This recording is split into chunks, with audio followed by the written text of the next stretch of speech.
السلام علیکم. 11واں روزہ ہے پاکستان میں. دنیا کے مختلف ممالک میں 12واں روزہ ہے. پاکستان میں عشرہ مغفرت کا آغاز ہو چکا ہے. عشرہ رحمت رخصت ہو گیا، لیکن اس کا مطلب یہ نہیں ہے کہ رحمت رخصت ہو گئی.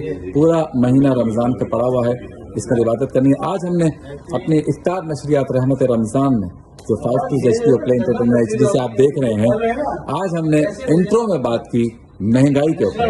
تو مہنگائی کرنے والے ذرا ہوش کے ناخن لیں، لوگوں کو تکلیف نہ دیں. رمضان کا مہینہ ہے، آپ خود بھی مسلمان ہیں، آپ خود بھی روزے سے ہیں، تو لوگوں کو تقسیم کریں، لوگوں کو بانٹیں، لوگوں کے لیے آسانیاں پیدا کریں، مہنگائی نہ. اس کے بعد ہم نے بات کی عشق رسول پر. آج ہمارے حکیم شاہ نذیر صاحب بھی آئے ہوئے ہیں، تو وہ زوروں کے درد پہ بات کریں گے. مفتی اسحاق صاحب انشاءاللہ گفتگو کریں گے حضرت صالح علیہ السلام پر. اور آج حمص بننے جا رہا ہے، شیخ اسد بنائیں گے. میری پسندیدہ ڈش حمص عربک ڈش ہے، دیکھتے ہیں کس طرح بنتی ہے، پھر گھر میں ٹرائی کریں گے. اور انشاءاللہ مفتی غلام دستگیر صاحب بھی تشریف لائیں گے. اور روزانہ ایک فضیلت بیان کرتے ہیں، آج بھی خوبصورت گفتگو کریں گے. ساتھ استغفار پہ بھی گفتگو کریں گے. ڈاکٹر جواز صاحب بھی تشریف لائیں گے. تو آپ سے ملاقات ہوتی ہے بریک کے بعد.